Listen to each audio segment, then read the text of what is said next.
என் வேதத்தை தியானி, இரவும் பகலும் தியானி. ரெண்டாவது, வேதத்தை கைக்கொள். வேதத்தை கடைப்பிடி. வாசா மாத்திரம் பத்தாது, அதுல என்ன போட்டிருக்கோ அது மாதிரி செய்யி, அதன்படி நடந்து கொள் என்கிறார்.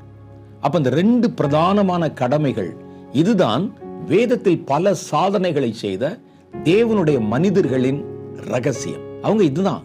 ஒரு தாவீதா இருந்தாலும் சரி, ஒரு எலியாவா இருந்தாலும் சரி, ஒரு மோசையா இருந்தாலும் சரி, ஒரு யோசுவா இருந்தாலும் சரி, ரகசியம் இதுதான். அவருடைய பலத்துக்கு உண்டான ரகசியம். நீங்க பைபிள் படிக்காம எந்த சாதனையும் பண்ண முடியாது. நீங்க கர்த்தருக்குன்னு எந்த ஒரு காரியத்தையும் பண்ண முடியாது. அது ரெகுலரா நீங்க படிக்கணும். ஏதோ நம்ம இதுக்கு இதெல்லாம் தெரிஞ்சது தானே, ஏதோ செய்தியில கேட்டுக்கலாம், பிரசங்கத்துல கேட்டுக்கலாம் இருக்கக்கூடாது. வேத வசனத்தை முதல்ல தியானியுங்கள். அப்படி தியானிப்பதுதான் நீங்கள் செய்வதெல்லாம் வாய்ப்பதின் சீக்ரெட்.